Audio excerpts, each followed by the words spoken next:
It's January and you know the drill. The gyms are packed and your social media feed is filled with New Year, New You challenges. And literally everyone is talking about the new diet that they've just started. And maybe you've even picked out one for yourself. And this one is promising that this time things will be different. But what if I told you that the secret to feeling better in your body is not another restrictive diet? And actually, in some cases, doing the exact opposite is going to make you feel better. I'm Lara, psychologist and binge eating recovery coach, and I help women go from feeling totally chaotic around food to feeling in charge and confident around food and in their bodies. And I really get it, because every year January was my fresh start as well. And I would throw out all the holiday treats and jump into some new diet or cleanse or healthy eating plan or celebrity fad, committing myself to a punishing list of new food rules. And yet, every single February, I had totally given up and I was telling myself off for the latest binge that I just had. I felt like a total failure.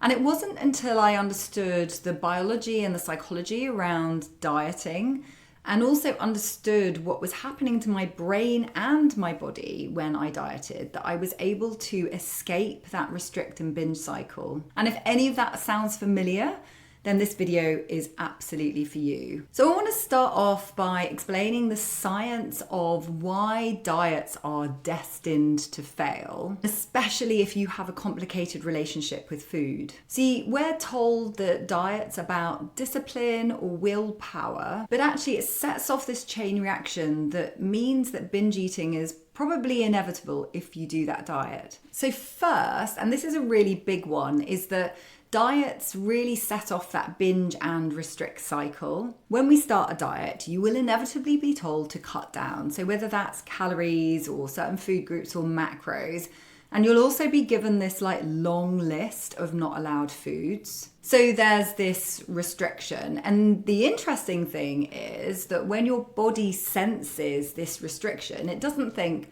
oh yay, we're going to get our summer body. What it actually thinks is, oh no, there's a famine. So your brain is actually wired for survival. So you will be seeking out high fat and high sugary foods so that you don't starve. And so those cravings for those kinds of foods become really intense and overwhelming. In fact, research shows that when you restrict, you are 12 times more likely to binge. And that's why restrictive eating is actually a risk factor for developing binge eating disorder. It also messes with your body's natural hunger and fullness signals, and that gives you that primal urge to overeat. And this brings me to my second point, the emotional toll. When we are stuck in that binge and restrict cycle, when we do eventually eat one of those forbidden foods, we feel awful. We feel this sense of guilt and shame, like a total failure. And you end up thinking, I've got absolutely no willpower, no discipline, and maybe it's me, maybe I'm broken. But the problem is, binge eating is actually a biological and a psychological response to that restriction. And that shame is a very destructive force that keeps that cycle going. So when you do eventually eat that one biscuit, let's say, you have that kind of, oh, sod it mentality where you think, well, I've eaten one biscuit, I may as well eat the whole packet.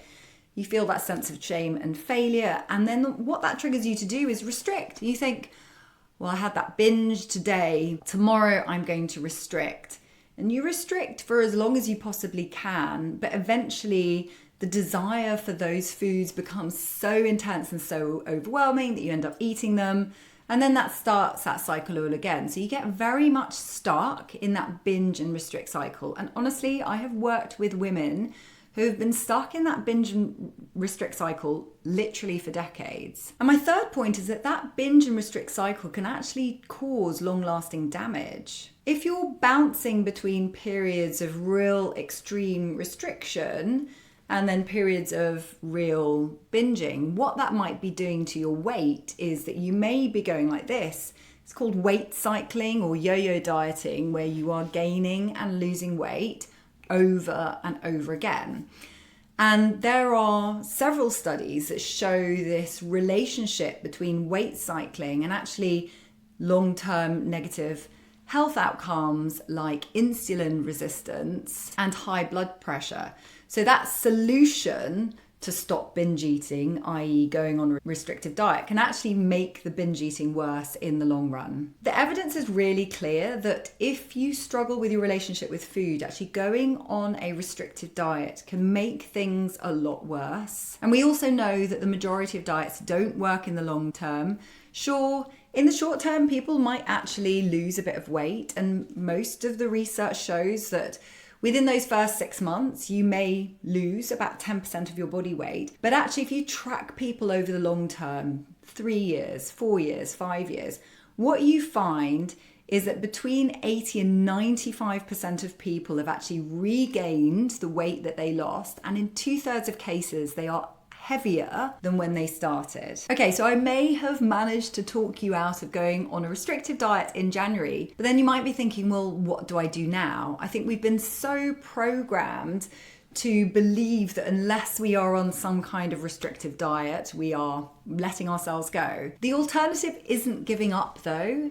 It's about creating a more balanced and peaceful relationship with food. So instead of restrictive diet, I'm going to give you 5 things that you can do in January instead. So number 1 is to build a regular and structured eating pattern. This is actually the single most important thing you can do to escape that restrict and binge cycle. So the idea behind this is that you start eating regularly, consistently, every 3 to 4 hours. This one change can mean that you stop getting that overwhelming urge, that kind of primal hunger that makes you binge and overeat. When you give your body that steady source of energy, your blood sugar levels can balance out. When we're stuck in that restrict and binge cycle, our blood sugar levels do this. But when we do structured eating, they are much more regulated across the day and weeks. And that means that that binge urge can start to fade. Number 2 is to make sleep your priority. Now, sleep can be a very powerful tool in helping heal your relationship with food. When we are tired and we haven't slept well, the next day we are more likely to want to eat high sugar and high fat foods because we're looking for that quick source of energy. When we are well rested, that's less likely to happen. So this month, I really want you to focus on getting good quality sleep at night, 7 to 8 hours, and also having a really lovely sleep routine or pre-sleep routine to help you feel sleepy before you go to bed. And obviously I get that there will be people watching this who are like, I can't do that. Maybe you're a new mother or you have a shift pattern. But as much as you possibly can, prioritizing sleep is your focus this month. Number 3 is to focus on adding, not subtracting. Now, most diets focus on taking food out of your diet, and instead I want you to shift this and just focus on what can I add to this meal or snack to make it much more nourishing. And I'm really going to encourage you to focus on fiber-rich and nutrient-dense food. So maybe think about fruits and vegetables, beans and pulses and whole grains. Fiber's amazing because it makes you feel full and satisfied, that really nice sense of satiety. Most people do not eat enough fiber, so focusing on fiber is going to be really helpful, not only for making you feel that nice sense of fullness, but also it's great for your gut health as well. Number 4 is about moving your body for joy and for stress relief. Now, for so many people in diet culture, we're kind of brought up to believe that exercise is almost like a form of punishment to atone for our eating sins. I really want you to shift away from this mindset and think about, what can I do to move my body to make me feel good? You get this like lovely sense of endorphins. It makes you feel more positive and is great for your mental health and stress relief. So this may just be going for a walk outside or dancing around your living room or doing some yoga stretches. Or it could be trying out a new form of movement that you've never tried before. Just over a year ago, I started doing something called hoop, which is a circus skill. I was utterly awful at it when I first started out. But I went once a week or, 3 times a month, and I got better at it over time. And honestly, it is such an amazing way to move my body. I'm still not very good at it, but it is so nice to learn something and do something different to what I was doing before. So make this the year that you find a new form of movement that you can really get into and enjoy. And finally, tip number 5 is to practice mindful eating. So what I want you to do when you eat is to really be present. Now, this may not work in every meal or snack, but I want you to do it every single day for at least one meal or snack, where you really put away all distractions. Put your phone away, don't watch TV, and focus on the food in front of you. I want you to think about the smell, the taste, the texture. I want you to chew really, really well. So if you're someone that only chews like 5 times, I want you to extend that to 10, 15, 20 chews. Really savor the taste of the food. And one of the things that this can help you do is really start tuning into those sensations of hunger and fullness. So those are my tips. I'd love it if you share in the comments, were there any of these tips that you're going to try this January? And if you do try them out, let me know how it goes. And I really get it that desire for change in January comes from a really good place. I used to be there myself. But the problem is that diet culture sells us on this idea that we are broken. And if a diet doesn't work, it's because we didn't have enough willpower or discipline, nothing to do with the diet. I want you to shift that mentality and realize that it's the diet itself that's problematic and not you.